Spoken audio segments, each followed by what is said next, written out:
c'est donc Chloé Libaud. J'ai 40 ans cette année. Je viens du Mans. J'ai fait une école de commerce après mon bac à Lyon. C'est pour ça. Et après, j'ai bossé dans le commerce, mais ça me plaisait moyen. Et j'ai voulu reprendre une formation de gestion forestière. Qui était compliqué à mettre en place parce que j'étais seule avec ma fille qui était petite, donc c'était un peu compliqué à mettre en place.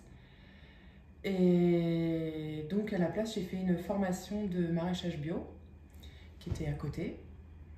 Et j'ai bossé un peu dans le maraîchage et après je suis partie en voyage en Calédonie. Et là, j'ai trouvé du boulot dans les espaces verts avec mon bagage, parce qu'il y a quand même un bagage qui est commun dans toutes les formations agricoles. Et puis j'ai commencé ouvrière paysagiste, chef d'équipe, chef de chantier, voilà, classique, on va dire. Après, c'est vrai que le fait que j'ai fait une école de commerce, ça m'aide parce que c'est plus facile pour moi d'aller chercher d'autres postes parce que j'ai des connaissances de commerce. Et après, je suis rentrée en France, j'étais en Bretagne, j'ai bossé un petit peu dans une boîte d'espace vert où là j'avais un poste plutôt central, facturation, gestion de l'entretien, gestion des clients, j'aidais les conducteurs de travaux à faire leurs commandes, voilà, plein de choses. Ça m'a permis de vraiment voir tout plein de métiers.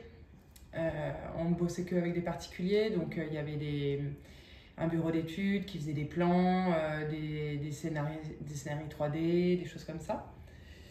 Et puis après, je voulais être conductrice de travaux en fait. Et je ne trouvais pas en Bretagne. Et donc j'ai ouvert un peu mon éventail en France. De ce fait, j'ai trouvé un boulot à Bourgoin-Jallieu, enfin rue Monceau. Dans une autre boîte là, dans laquelle je suis maintenant là, en tant que chargée d'affaires, parce qu'encore une fois la double compétence fait que voilà, t'es technico-commercial, on va dire. Et puis je m'ennuie, enfin bon voilà, je suis vite arrivée à tourner en rond. J'ai eu une opportunité d'être responsable d'exploitation, ce qui est au-dessus un peu du conducteur de travaux. Que j'ai prise parce que elle était là et puis voilà, c'était un peu aussi une mission d'un temps donné. Et puis j'ai arrêté l'été dernier et voilà, j'ai retrouvé un boulot de conductrice de travaux. Finalement, on en arrive où je voulais au bout d'un moment. Donc voilà un petit peu le parcours. Alors, conductrice de travaux, ça représente, c'est faire en sorte que le chantier se passe dans le temps imparti, avec les moyens et le budget qu'on a vendu aux clients, en faisant du travail qualitatif et en respectant voilà, les règles de l'art, quoi. Donc, ça va être de gestion, de gérer les commandes, les approvisionnements, gérer les facturations, puisque les chantiers souvent durent longtemps, donc tu fais des situations tous les mois.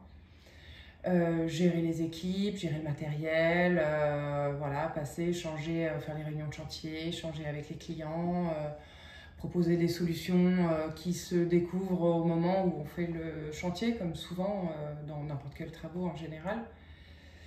Voilà, un petit peu tout ça. Il y a un peu de commercial aussi parce que tu vas toujours chercher des travaux supplémentaires, des choses.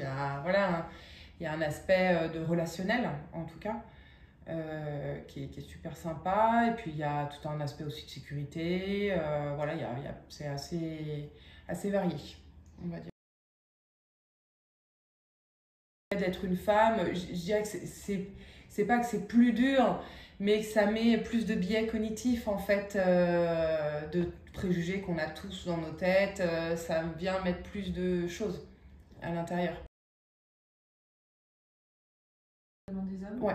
C'est que des à hommes ? 99,8%. On a une femme sur... on est une trentaine sur le terrain, il y a une femme. Okay. Voilà. Et après, mes collègues féminines sont plus, il y en a 2 au bureau d'études et une qui est voilà, l'élément central, la secrétaire administrative financière qui sait tout, qui fait tout. Voilà. Alors, au départ, l'agriculture, donc moi c'était le maraîchage. Donc là, moi je suis tombée dans une boîte, enfin dans une ferme super sympa avec un couple jeune. Après, il est vrai que le père était toujours là parce que souvent ils ont du mal à lâcher la ferme. Et après, ça pouvait être pas forcément envers moi, mais c'est plein de commentaires voilà, que ça soit politique, que ça soit tes avis perso, que ça soit les femmes, les hommes, la place de chacun. Enfin voilà, toute cette espèce de petites choses qui étaient était un peu décontenancée. Et puis après, en Calédonie, c'était plus...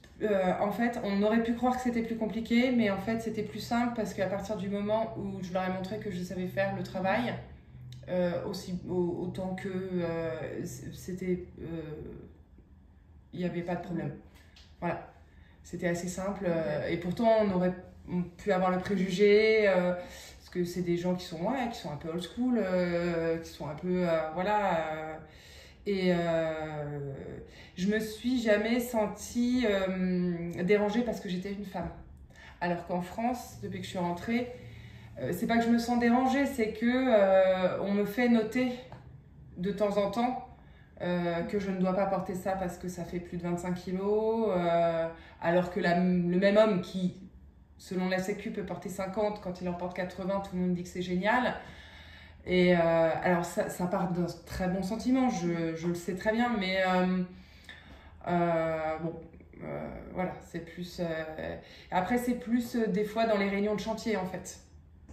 Là, en ce moment, c'est plus... Moi, des fois, ça m'est arrivé d'arriver sur une réunion de chantier. Tu es un peu en train de chercher du regard, où sont les gens, parce que des fois, ils se baladent dans le chantier. Il y a quelqu'un qui vient vers moi en me disant on peut vous aider, madame? Comme si j'étais perdue, comme si je n'avais rien à faire là. Alors que quand on est sur un chantier, on a une veste orange, on a des chaussures de chantier, on a un casque. Donc je suis pas là en train de chercher la boulangerie. Bon, voilà. Des petits trucs comme ça.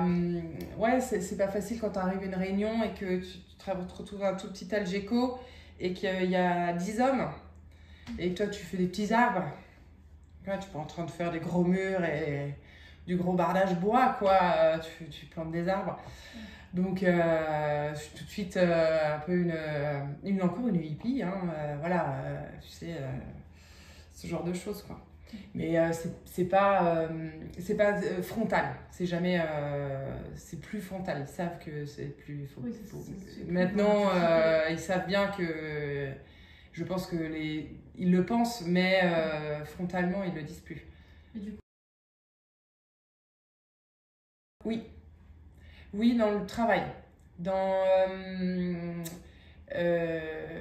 devoir prouver. Heureusement que je suis pas noire, quoi. Ouais. Enfin, je cumulerais, quoi. Tu vois, ce sentiment que peuvent avoir certains gens racisés, en fait, de devoir fournir plus d'efforts pour prouver, pour arriver au même point, quoi. Voilà. Et c'est là où j'ai l'impression, cette année des 40 ans, qu'en fait, j'ai l'impression qu'il n'y a pas grand-chose qui a changé. C'est moins frontal, mais je trouve qu'en général, les femmes galèrent tout autant à arriver au même point, en plus d'efforts, quoi.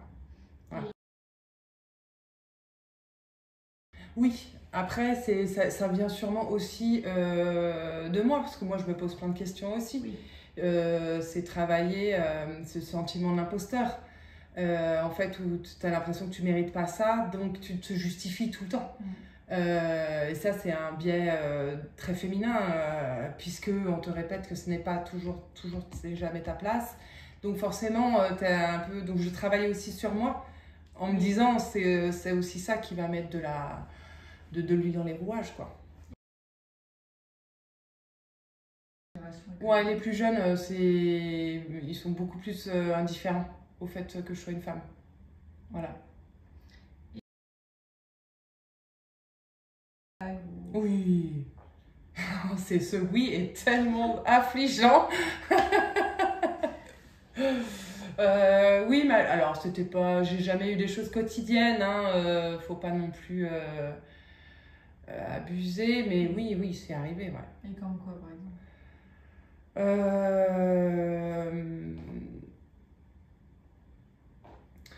Je saurais pas dire, mais c'est souvent, bah, c'est toujours les mêmes choses. En fait, on va parler de ton physique quand t'es là. Ah ouais, elle est pas que jolie.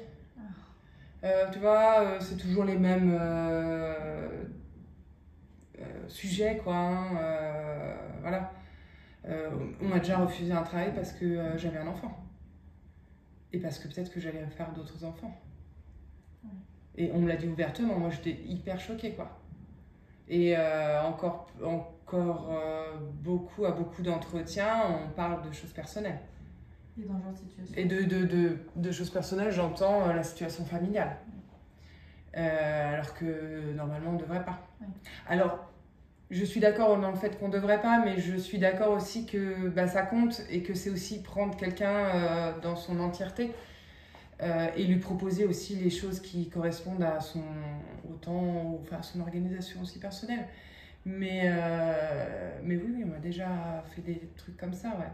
Et donc, si j'avais oublié celle-ci qui est magnifique, j'étais chef d'équipe et j'avais un nouvel équipier. Quand tu es chef d'équipe, souvent tu conduis la voiture. Tu t'occupes des manœuvres, de la remorque, tout ça. Et on va pour rentrer. Et je lui dis, bah, descends du camion, je vais conduire. Et il n'a pas voulu. Enfin, ça s'est fini en pas super. Vraiment en altercation un peu verbale. Et donc il rentre. Et je rentre avec... on était 2 camions. Je rentre avec les autres personnes. Et il s'est fait virer le soir même. Et mon patron a regroupé tout le monde et a dit ici c'est comme ça en fait. Donc si ici les chefs d'équipe c'est des femmes, ici on se comporte pas comme ça. Si vous n'êtes pas content, c'est là-bas, la porte. Et c'était la première fois qu'on me défendait comme ça dans le monde du travail en fait. Il y avait même pas de, enfin il y avait pas de négociation en fait. Il est venu, il s'est passé ça. On n'a pas remis une minute ma parole en doute, ce qui n'était peut-être jamais arrivé dans ces cas-là. Donc c'est vrai que c'était un peu le spirit de la boîte. C'était comme ça, donc peut-être aussi ça joue aussi beaucoup. Hein. Le patron, c'est son état d'esprit, ça ruisselle sur les gens, les responsables d'équipe qui ruissellent sur les gars. Voilà, hein, c'est un peu partout pareil. Ouais, moi je laisse tomber, mur invisible. Ouais, comme les relous dans la rue, comme les relous dans le métro, mur invisible. Voilà. Si ça vient pas trop briser le mur, si on s'arrêtait à chaque salope, t'en finis pas. C'est malheureux, mais en fait, je pense qu'on n'en finit pas. Et puis, de plus en plus, je trouve que les gens sont... Il y a quand même une violence qui s'installe, genre, c'est la normalité, quoi. Tu sais pas, la personne, tu lui dis quoi, et elle s'énerve et tu te fais tabasser aussi. Enfin, je dis pas dans la peur, hein, c'est pas ça, mais bon, faut laisser tomber. Moi, voilà. Et je pense que ça vient de la fatigue. Je suis fatiguée, c'est fatigué. Je me dis, ça fait 30 ans qu'il me saoule. Au bout d'un moment, voilà. Et donc dans ton milieu, il y a très peu de femmes. Est-ce que tu connais d'autres femmes qui font le même métier que toi, qui sont au même poste Oui, dans mon ancienne boîte. On était... il y avait 40 agences en France. Et il n'y avait que 2 responsables d'exploitation, directeurs d'agence, dans toute la France. Et il y a quelques conductrices de travaux, ouais. Dans le Nord, il y avait quelques conductrices de travaux. Et est-ce que, mais on est sur de la licorne. Hein. Oui. J'ai vu récemment des statistiques. Donc dans ces milieux, je crois qu'on représente 5%. je ne saurais plus dire exactement si c'est un ordre de ça ou 5 ou 8. Et dans ces 8%, 80% des femmes sont au bureau et pas sur le terrain en fait. Donc c'est vraiment le petit pourcentage du petit pourcentage, quoi. Là, on est sur de la licorne, quoi. Ouais. Ah ouais, moi je trouve, ouais. Ouais. Ouais, et puis alors là, particulièrement dans la boîte où je suis, tous mes collègues, conducteurs de travaux, on a un apprenti, on a un chef de parc, c'est que des hommes. Et là, je suis au milieu dans tout cet open space. C'est pas l'endroit où tu peux pouvoir. Quand j'émets des doutes, en fait, ou quand on me dit, bah t'es grande, débrouille-toi. Enfin, voilà, on n'est pas dans la sollicitude, quoi. C'est un peu masculin, compète. J'aime pas dire ça parce que je trouve ça un peu débile, mais là, j'avoue, je suis dans ce petit cliché-là où bah arrête, t'as qu'à débrouiller, vas-y, réfléchis par toi-même. Voilà. Pas assez considéré. Non, là, ça va. Franchement, ça va. Ça a pu être le cas dans mon boulot d'avant, dans mon entreprise d'avant. Mais là, dans cette boîte, pas du tout. Ils peuvent pas avoir que des défauts quand même. Oui. Ils sont sympas aussi. Ah, j'ai du mal, je trouve, sur 10 ans, à voir. J'ai du mal à voir des choses qui changent à part chez mes opérateurs. Ouais, chez mes opérateurs, sur les gars, sur les équipes sur le terrain, ouais, j'ai l'impression qu'il y a des choses qui changent. J'ai un chef d'équipe là en ce moment, on fait un chantier, il a 22, 23 ans.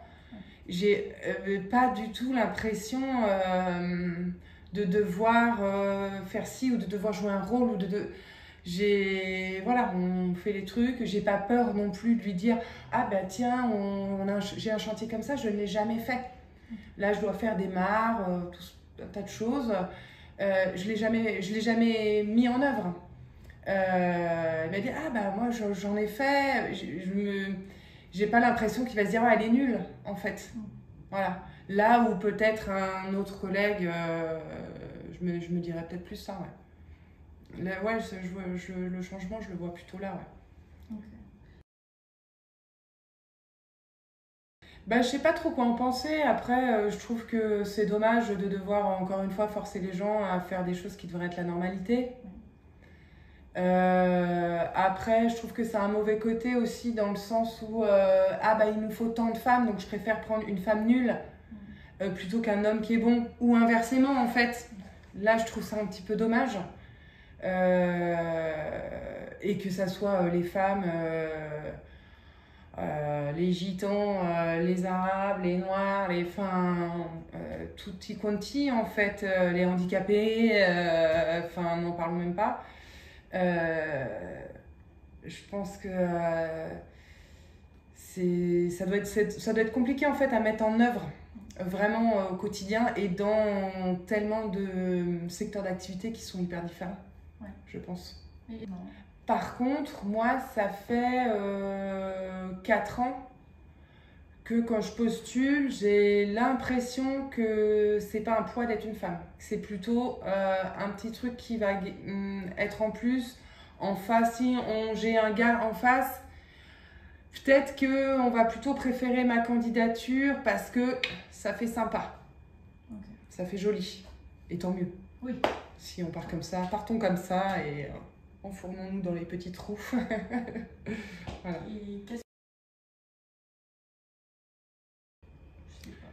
Qu'est-ce que je lui dirais bon, de persévérer, et qu'il y a forcément en fait des endroits qui sont agréables en fait. Il n'y a pas que des bourrins, il n'y a pas que des misogynes et des voilà. Il y a plein d'endroits, il faut aller chercher et que si on n'est pas bien, bah, on s'en va et que c'est quand même c'est quand même hyper intéressant parce que moi j'aime bien ce côté technique, j'aime bien apprendre des choses tous les jours. C'est pour ça que j'aime bien l'agriculture. J'apprends vraiment des choses toutes les semaines, j'apprends des nouvelles choses, que ça soit un arbre que je connaissais pas, une plante que je connaissais pas, une manière de faire, un outil, c'est quand même super agréable. Ouais. Okay. L'année des 40 ans, c'est une belle question. À ma place, oui, j'essaye de cultiver ça, de me sentir à ma place. Après, je sais que je ne ferai pas ce métier de conductrice de travaux. En tous les cas, je ne le ferai pas jusqu'à ma retraite, ça c'est sûr. Je pense que physiquement, 12 heures par jour, c'est beaucoup trop. Voilà.